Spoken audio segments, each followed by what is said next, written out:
Hey there, welcome to the Happy Teaching Podcast. Today we are going to talk about no more crisscross applesauce. Now, if you're thinking, whoa, what did she just say? Don't worry, you don't have to get rid of crisscross applesauce entirely, but we're going to talk about management at circle time and seating options for circle time that improve focus, attention, and lessen classroom management struggles. Now, when you hear me say no more crisscross applesauce, sometimes I'm met with some resistance about that.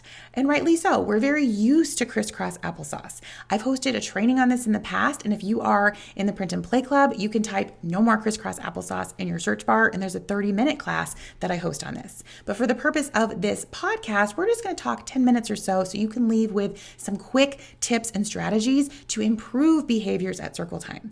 So first, I want you to think about your circle time right now, or your group time, or any time your students are together on the rug or carpet area. What are some things you're noticing? If you're noticing students really wiggling and being in other students' spaces, if you're noticing them interrupting, we do have a whole separate podcast on interrupting. We can put that in the show notes for you, or you can search our podcast episodes. We have lots of additional ones that you may love.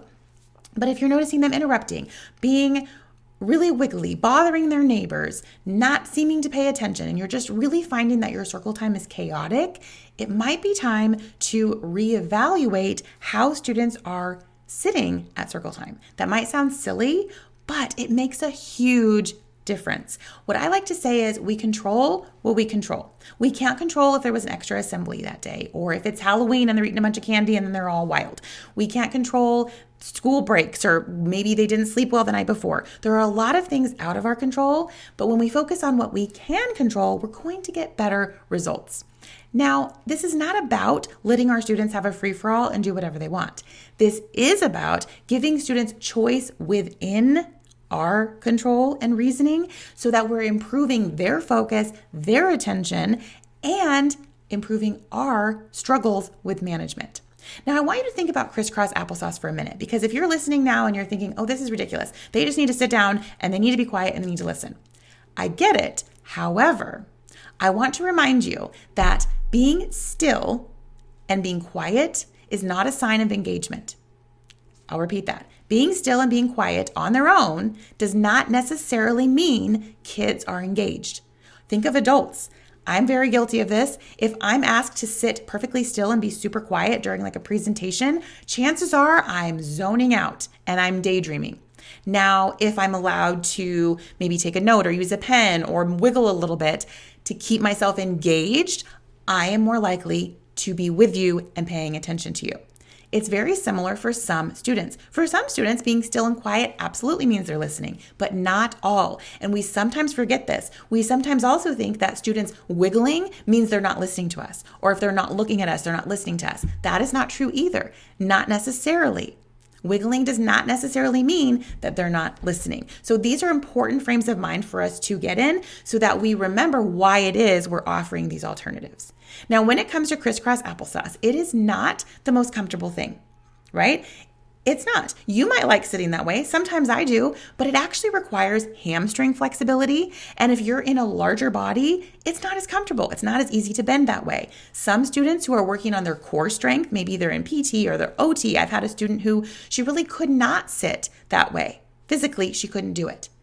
It's not the best option for all students, even if it's the most popular. That doesn't mean we can't still use it, and some students might love it.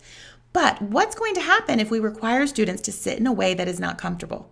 What do you as an adult do if you're uncomfortable? Think of going to a school meeting, or maybe your district has a meeting and they put you in the cafeteria and you're on these picnic tables and they're backless. What do?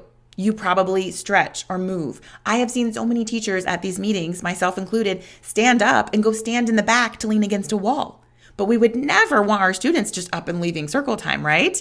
So there's a lot of things we do as adults that we would never allow of our students. And we kind of need to question, they don't need to be the same. They're not mini adults. But we can question, oh, how could this translate to my students? If I as an adult am uncomfortable, so I'm moving or wiggling in order to get comfortable so that I can pay attention, doesn't it also make sense that if my students are wiggling, it might be because they're uncomfortable and trying to get themselves comfortable in a way so they can pay attention.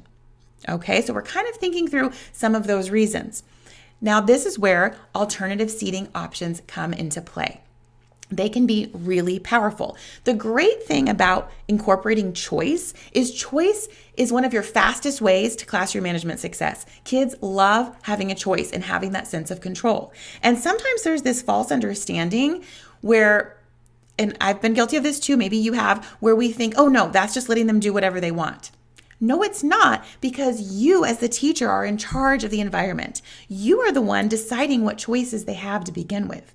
So if a student is making a choice on how to sit, they're doing so from something that you have pre-selected. So you're still in charge of the environment, but you're giving students that sense of control, which can really help with management struggles. So thinking about how you sit at the carpet. Can you add some alternative options? Can they sit crisscross? Yes. Can they sit with their legs to the side? Some people call it mermaid. Can they sit with their legs to the side, curled behind them? Can they sit low knees? Can they sit like sticks with their legs in front of them? Maybe they can, maybe they can't, right? How can they sit at circle time that is a little bit different and helps them be comfortable? Now, I recommend, if you are in the Print and Play Club, we do have this seating poster for you. We'll link it below. You can hop into the club, try it out, grab that seating poster, see how it works in your classroom. It's editable. You can add your own pictures. You can even create your own if you don't want the ready-made for you one. But whatever you decide for your students and how they can sit at the carpet, explicitly teach it. When I taught this webinar a couple of weeks ago, I had a person say, well, they can't sit on their knees because then, people can't see or they jump around. That is valid. But can we then explicitly teach them, what if someone can't see? Then you have to make another choice. What if you jump around? Then I might have to choose for you, right? It's a privilege to choose how we sit, so we need to practice that as a class. Kids can do a lot more than we give them credit for. Now, sometimes teachers hear this and they're like, I don't have time to teach all of these things. We just need to go to circle time. They need to sit there and we need to get through it.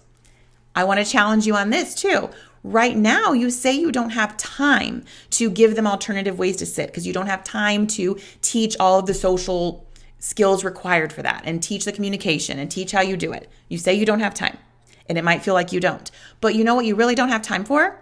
You don't have time to stop your circle time every minute and a half to tell someone to stop touching their neighbor, to tell someone to sit down, to tell someone to stop interrupting you, to tell someone don't do that, don't do this. You're already spending time you don't have.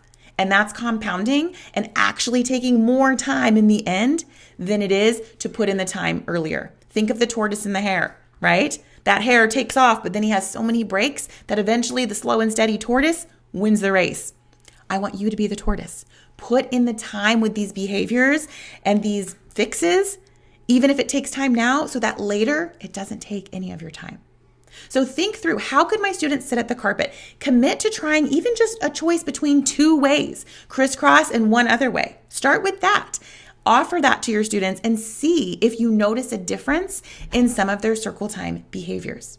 We also have a blog post I will link below that talks about more alternative seating if you want to get even more in depth with like maybe wobble cushions or scoop chairs or sit spots or mini stools or other ways for alternative seating and how that could work. And if you are also wanting to think through like, well, can I implement fidgets? Can I do things like that to help my students? We have videos on those specific things within the Print and Play Club so that you can watch them and get even more ideas. But our goal is I don't want you to feel overwhelmed. I want you to try one thing at a time and see how big of a difference it can make. All right? Because giving our students a choice in how they sit is going to help your circle time feel more manageable. It's going to help students be more comfortable, which is going to improve their listening. All right, this is a lot of information. I have a lot of related things in the show notes for you because I want to continue this conversation. Go to the show notes, check out the blog link, join the Print and Play Club to grab that seating poster, and at the very least, try implementing one or two different ways of sitting at circle time. Send me a message on Instagram and let me know how it's going for you. All right, I will see you in the next episode. And as always, happy teaching.